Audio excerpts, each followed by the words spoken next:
This is the number that stops the room. 87%. That is the confidence score a cold pattern analysis gives when you strip the Roman dodecahedron down to nothing but measurable facts and ask one brutal question. Is this a practical tool, or is it something else entirely? For almost 2 centuries, museums have hidden behind the safest label in archaeology: unknown purpose. But then a nearly perfect example came out of the earth at Norton Disney in England, and the numbers stopped playing along. Because when the data is tested without sentiment, without tradition, and without the need to protect an old explanation, it does not land on candle holder. It does not land on toy. It does not land on measuring device. It turns somewhere much darker. For nearly 200 years, one Roman object has sat in museum cases as if the mystery itself were the exhibit. A hollow bronze form with 12 pentagonal faces, circular holes cut into every face, 20 small knobs at the corners, beautiful, symmetrical, expensive, and stubbornly silent. More than 130 of these things have been found across the old Roman world, around 33 of them in Britain alone, and even now the sentence attached to them barely changes. We do not know what this was for. That is already strange enough. The Roman world loved categories. It loved names, it loved records. Rome documented roads, taxes, army units, storage jars, bath systems, surveying tools, legal formulas, shipping routes, and construction methods with a level of bureaucratic obsession that still feels modern. If an object mattered in ordinary life, Rome usually found a way to describe it, regulate it, tax it, copy it, or depict it. But the Roman dodecahedron moves through that world like a ghost. No clear written description, no secure label from antiquity, no accepted function, just the object itself turning up over and over again in the ground, as if history kept tripping over the same unanswered question. And now here's the part that makes the mystery worse, not better. These things are not crude. They are not cheap improvisations. They are not accidental failures from a workshop floor. Each one required serious skill. The object is hollow, which means a maker had to cast complexity, not just mass. The faces had to come out clean. The holes had to be formed intentionally. The knobs at the vertices had to be finished with care. The Norton Disney example is especially striking because it is complete, well cast, and in excellent condition. Around 8 centimeters tall, about 245 grams in weight, copper alloy, 75% copper, 7% tin, 18% lead. It is not the kind of thing someone makes casually. It is the kind of thing someone makes because the shape matters. And yet, shape alone never solved it. Over the years, the theories multiplied because the object almost invites projection. Candle holder, knitting tool, rangefinder, surveying device, standard weight, scepter head, child's toy, astronomical instrument, ritual item. Everyone looked at the same bronze cage and saw their own favorite answer staring back. The problem is that most of those answers collapse the moment you start testing them instead of admiring them. So imagine the first pass done properly. No romance, no museum label, no prior theory. Just raw attributes fed into a neutral classification system. Hollow bronze polyhedron. 12 faces with unequal circular openings. 20 corner nodes, no inscriptions, no clear standardization, little sign of repeated friction wear on most known examples. Strong clustering in the northwestern provinces. Frequent absence from documented Roman visual culture. Deliberate deposition in at least some contexts. Ask the system to compare that profile against known classes of Roman objects: domestic lighting, textile tools, military instruments, surveying devices, decorative fittings, votive or ceremonial pieces. The output is not absolute. Real history almost never is. But it is devastating to the old easy answers. Domestic utility scores low, very low. Military instrument is weak because standardization is weak. Textile tool stays weak because repeated handling should leave clearer abrasion. Decorative object rises a little, but not enough. Ritual or ceremonial object comes out on top by a wide margin. Not proof, direction. But the direction is hard to ignore, especially when every new piece of evidence seems to lean the same way. Start with the theory people love because it sounds sensible. Candle holder. It works at first glance because the object is hollow and a few specimens have been linked in popular imagination with wax. But a real test asks rude questions. Where are the clear soot traces? Where's the repeated heat distortion? Where are the consistent burn marks around a stable candle position? Why design 12 holes if your goal is simply to shield or support a flame? Why produce something this complicated when clay or iron could do the job more cheaply? The candle idea survives in conversation because it feels normal, not because the object behaves like a candle holder. Then comes the knitting theory, maybe the most famous modern attempt to force the dodecahedron back into ordinary life. Yes, people have shown that yarn can be threaded around the knobs and through the holes. You can make many things do many things once you already own them. A bottle can hold flowers. A helmet can hold grain. That does not tell you what the object was designed to be. The harder question, is whether Roman craftspeople needed this exact form for textile work, and whether the surviving pieces show the polish, abrasion, and material traces that repeated yarn use would normally leave. So far, that case remains unconvincing. The fit is possible in the same way a key can sometimes turn the wrong lock. Possible is not the same as persuasive. The measuring device theories fail for a different reason. Roman measurement culture loved standards. A military rangefinder needs some predictable relation between apertures and distance. A survey tool needs markings, calibration, or documented use. A weight needs consistency. But the dodecahedra are not standardized in size. The holes vary from face to face and object to object. Even if some geometric relationship was intended, it was not encoded in the sort of obvious regulated way Rome preferred when engineering had to be shared across legions, provinces, and generations. If this was a formal military or administrative instrument, it is remarkably bad at looking like one. That silence matters. And I do not mean the silence of one lost manual. I mean the silence of an empire. No one can honestly say Rome wrote down everything.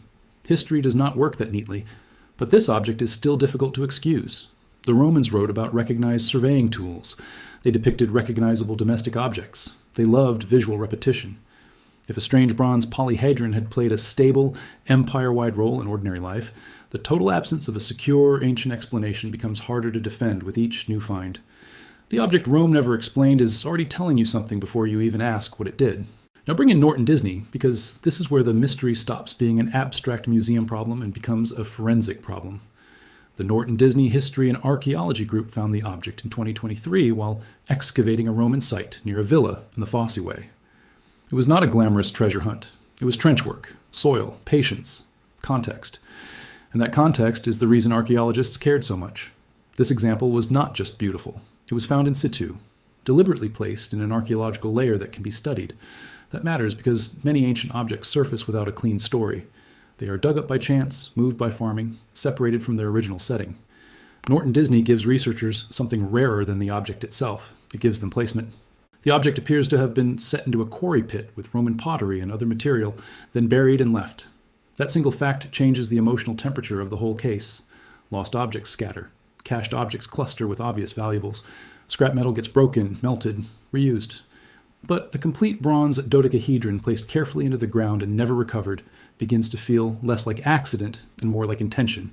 Not proof of anything dramatic, but intention. That word keeps following this artifact around. And intention becomes even louder when you widen the map. Most Roman dodecahedra do not come from the Mediterranean core. People casually imagine when they hear the word Roman. They cluster in the northwestern provinces, especially Gaul and Britain, with finds also extending into parts of the Germanic frontier. That is not random noise. That is a pattern. The pattern says, this object belongs most strongly to the edge of empire, not its heart. To the places where Roman administration met older local traditions, where cultural borders remained active under the surface, where religious blending and resistance could happen quietly, and where the official story of Rome was never the only story in the room. So, run the second pass. Same cold method. Not shape this time. Geography. Feed the fine spots into the system with comparisons to the distribution of known Roman domestic wares, known military instruments, known prestige goods, and known regional ritual deposits. Ask which pattern the dodecahedra most closely resemble. Again, the ordinary explanations wobble. If these were just useful tools, why are they so regionally strange? Why not wider distribution across Italy, Spain, North Africa, or the eastern provinces in anything like the same density? Why this concentration in the frontier world? Why does the map feel less like a trade network and more like a cultural signal? The answer that keeps rising is uncomfortable because it does not flatter the tidy version of Roman civilization many people inherited in school. The dodecahedron may not be a Roman invention in the deepest sense at all. It may be a frontier object that lived in Roman material culture without ever fully belonging to Roman rational culture. In other words, something people in the provinces made, used, exchanged, or buried under the empire, but not because the empire approved of it, standardized it, or bothered to explain it. The object Rome never explained begins to look less like a missing manual and more like a deliberate refusal of recognition. This is the moment where the mystery changes shape. The real question may not be what the dodecahedron did in a practical sense. The real question may be what kind of moment required an object like this at all. Not daily labor, not construction, not marching orders. Something rarer, something episodic. Something where precision mattered, but not the kind of precision that ends up in engineering texts. A different kind of precision, symbolic, controlled, repeated just often enough to justify the work of making it, but not so often that it wore itself smooth in ordinary hands. If you want to know the moment this stops feeling like coincidence, stay with me. It is coming up. Look closely at the design again. 12 pentagonal faces, openings of different sizes, hollow center, knobs at the vertices. The wrong mindset treats these features like decoration or annoyance. The better mindset asks whether the whole geometry is behaving like a system. Because systems are what matter in archaeology, not isolated traits. A cup is not just clay, it is clay shaped for holding. A lamp is not just metal, it is metal shaped for burning. So what kind of behavior does a dodecahedron encourage? It does not retain liquid well, and that seems obvious. It does not sit like a stable container unless those corner knobs are serving a structural purpose. It does not present a single consistent forward, facing side the way a measuring device usually would. It does not offer the simple ergonomics of a hand tool, but it does do one other thing. It creates controlled openness. That is a strange phrase, but it fits. The object is not merely open. It is open in 12 discrete directions, with different apertures around a central void. That matters if heat, light, smoke, sightline, or airflow were part of the experience. Not because that proves one single use, but because suddenly several of the object's weirdest properties stop being problems and start being advantages. Unequal holes become regulators rather than mistakes. Hollow interior becomes chamber rather than emptiness. Corner knobs become supports rather than ornaments. The thing starts to behave less like a storage device and more like a mediator, something that shapes an event. This is where the third pass becomes interesting. Instead of asking which familiar Roman object it resembles, ask what physical processes its geometry favors. Air movement, light leakage, controlled flame visibility, directed viewing through paired apertures, partial concealment, repeating shadow. This is not fantasy. This is the plain language way of saying the shape may have been designed to alter perception, not by magic in the cartoon sense, by structure, by giving a small central action multiple outward expressions. And now the oldest explanations begin to collapse for a second time from the other direction. A candle holder theory fails not only because of missing wear and awkward design, it fails because the object seems too elaborate for mere support. A toy theory fails because children do not need expensive bronze airflow geometry. A standardized measuring instrument fails because standardization is weak. But a controlled ceremonial device, something used for brief, meaningful acts involving flame, smoke, line of sight, or symbolic orientation, suddenly looks plausible in a way the other theories do not. Notice I am choosing the words carefully. Plausible, not proven. Because this is where a lot of bad storytelling takes over. People see one eerie possibility and sprint straight into certainty. That is not what the evidence gives us. What it gives us is convergence, distribution, manufacture, lack of wear, deliberate deposition, silence in the texts, geometry that makes better sense as a chamber than as a tool. Convergence is not the same as a signed confession from history, but it is often how old mysteries begin to narrow, and this is the part many people miss. The disturbing thing here may not be that the dodecahedron belongs to one dramatic ritual. The disturbing thing may be that it belongs to a whole category of practice Rome had no interest in preserving. Frontier religion, local rites, acts that sat below official notice until they became politically uncomfortable. The Roman state could tolerate diversity when it was legible. Gods got renamed, shrines got absorbed, local customs got translated into Roman terms, but practices that resisted clean translation often disappeared into the cracks. Not always because they were banned, sometimes because they were left deliberately undescribed. That silence gets heavier when you remember where these objects tend to appear. Northern provinces, cultural threshold zones, landscapes shaped by Roman roads and older sacred habits at the same time. Not every find is from a grave. Not every context is ceremonial. Archaeology is never that neat. But enough of the pattern points outward from ordinary urban administration and toward the edges of settlement, the edges of empire, and maybe even the edges of the living world people thought they inhabited. So ask a colder question. If the object was not meant to store, measure, or carry, was it meant to stage something? To frame an encounter, to shape a moment of looking, to regulate a small flame or ember, to release smoke through chosen openings, to cast repeating patterns, to divide one hidden center into 12 visible expressions. That is the kind of idea that sounds dramatic until you notice how well the form cooperates with it. Think of someone lifting it in a dark interior, not every day, not as labor, at a chosen time, a controlled fire source placed within or behind it, light finding its way out through unequal circles, the object elevated slightly on its knobs, air pulling through, faces brightening and dimming as it turns. If that scene feels more convincing than a seamstress making gloves with it, that is because form and function finally stop arguing with each other. The dodecahedron begins to look like what it is, an experience machine. And then Norton Disney returns to the center of the story because context is everything. This specimen was not found broken in a ditch. It was not an heirloom in a rich villa chest. It was not a standard military tool from a barracks. It was placed into the ground, complete, preserved, left. That sounds less like discard and more like closure. Almost as if the object's useful life ended not when it broke, but when the act it belonged to was no longer safe, no longer wanted, or no longer possible. Some researchers prefer the safe word ritual because ritual in archaeology can mean almost anything. It can become a polite way of saying we have reached the end of ordinary explanations. But even that cautious label tells you something important. We are not talking about failure anymore. We are talking about category change. The center of gravity has moved.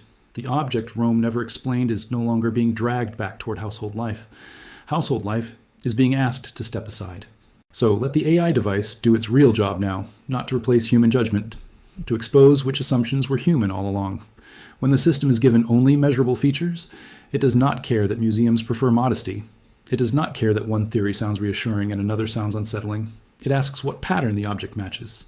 And the match it keeps pointing toward is brief ceremonial use, probably by a limited set of people, in a limited geographic zone, under a logic that was never part of mainstream Roman technical writing. That would already be enough to make the Dodecahedron one of the strangest artifacts in Europe. But there is another layer beneath it, and this is where the title begins to earn its final words. Because if the object belongs to controlled ceremonial use, the next question is not simply what happened around it. The next question is what emotional domain it belonged to. Harvest, divination, oath-taking, protection, burial, the dead. Once you step outside practical Roman categories, those are the worlds that open up. There is a reason the idea of burial or death keeps circling back, not because a horror story needs it, because ancient people linked fire, smoke, scent, and transformation to the boundary between bodies and memory. Across the wider ancient world, substances that burn cleanly, smell strongly, or mark the air were rarely neutral. They were ways of making the invisible feel present, and a bronze object engineered to shape what flame and air do inside a room would fit more naturally in that universe than in a toolbox. But that still leaves the hardest problem. Why no clear textual trace? Why no explanation from the people who made or used it? The easy answer is that sources were lost, and yes, many were. But source loss is not the whole story. Sometimes what disappears is not random. Sometimes what survives reflects power. Rome preserved what it considered legible, useful, or honorable. Provincial practices without prestige or with too much local strangeness could go undescribed for the simple reason that the people writing the record did not consider them part of the official world worth memorializing. Silence can be damage. It can also be hierarchy. And this possibility is more unsettling than a single occult reveal. Because it suggests the mystery was not born in our time. It was built into the archive from the beginning. The object Rome never explained may not have been forgotten. It may have been excluded, not erased with total efficiency, just pushed outside the categories that generated lasting explanation. Buried first in the ground, then buried again in language.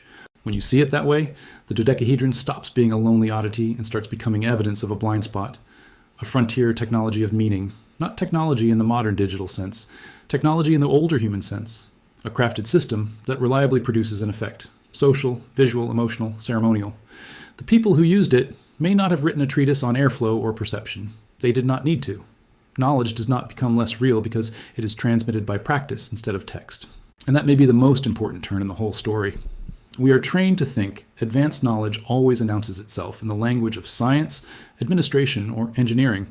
But frontier cultures often encoded knowledge differently, in objects, in repeated gestures, in places chosen for specific reasons, in rituals that preserve design logic without ever needing a manual. If the dodecahedron belongs to that kind of world, then calling it mysterious may say less about them than it says about us, because we kept asking the wrong civilization to explain it. Not Rome as an administrative machine, Rome as the shell around a much noisier human landscape. Soldiers, traders, local elites, shrine keepers, metalworkers, migrants, and communities whose beliefs did not vanish just because an empire drew a line across a map. The dodecahedron might be Roman in date, Roman in material economy, Roman in archaeological horizon, but the mind behind it may be something more mixed, more provincial, and more resistant than that single label allows. Now watch what happens when all the threads tighten at once. The object is expensive enough to matter. It is inconsistent enough to resist standardized utility. It clusters in frontier zones. It appears in contexts that suggest intention rather than casual loss. It lacks the wear of heavy daily labor. It possesses geometry that favors mediation of light, air, and visibility. It leaves behind no clear official explanation. And when a neutral classification of all those features is forced to choose, Practical Roman tool use sinks, while ceremonial use rises. The number changes a little depending on which features you weight most heavily. That is normal. Models breathe when evidence is incomplete. But the direction stays the same. In a strict pass, mundane utility may sit below 10%. In a looser pass, it might climb. Ritual or ceremonial use tends to dominate.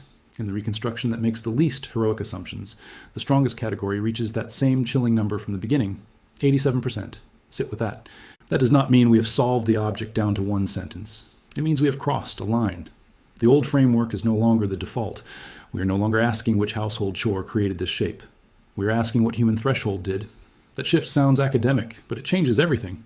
Because once the dodecahedron enters that world, the design stops seeming overbuilt and starts seeming exact. Before I show you what the coldest reading of that exactness points to, if you are new here, this channel exists for exactly this kind of moment, when the data stops agreeing with the textbook. Here is the turn. The most disturbing answer is not that the dodecahedron was a machine for one theatrical act. It is that it was likely a repeatable instrument for controlled presence, a device used when people wanted to transform a small hidden source into a shared atmosphere, flame into pattern, smoke into movement, interior into exterior, private center into public perimeter.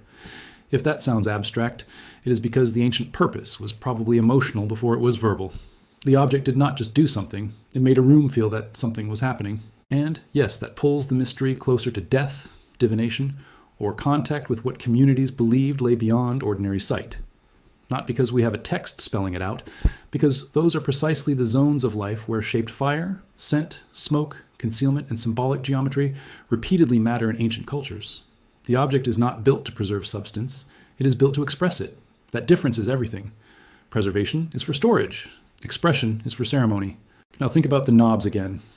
Most people see them and move on. Small spheres at each corner, decorative maybe. But if the object is placed on a surface, those knobs lift the body slightly.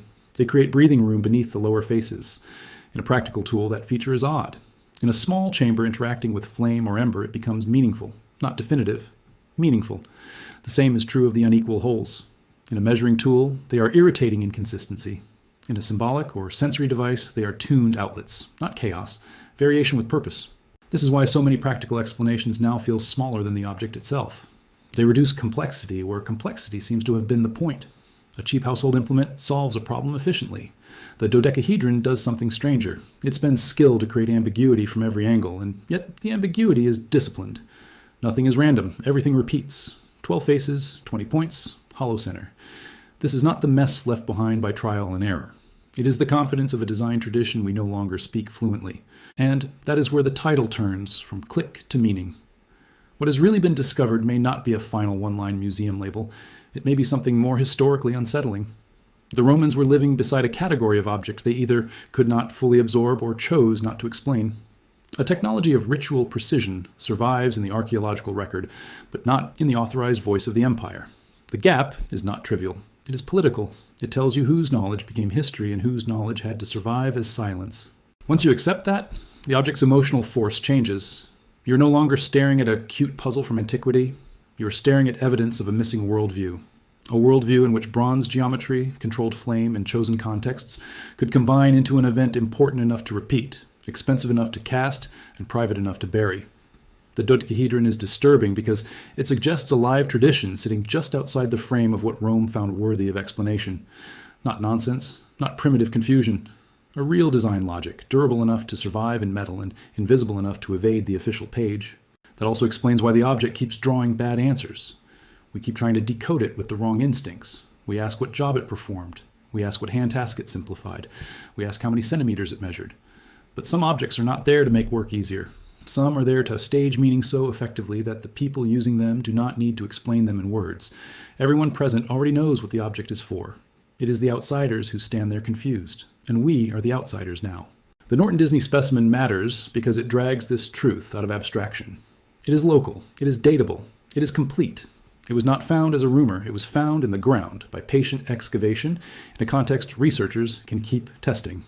That is how real historical shifts happen, not always with one spectacular inscription that answers everything, but with a stubborn object that keeps destroying the old explanations one by one until only a narrower, stranger field remains.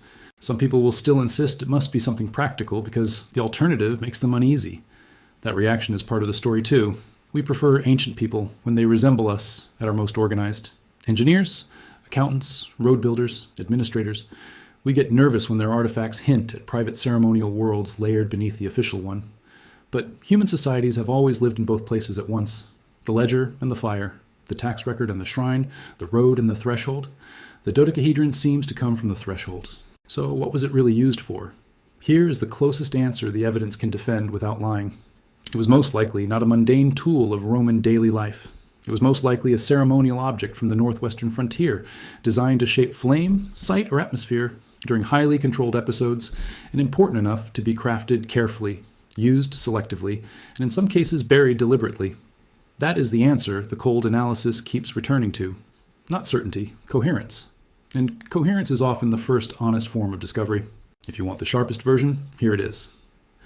The Roman dodecahedron was probably not made to hold the living world together. It was made to open a passage inside it, a brief one, a controlled one, a human one.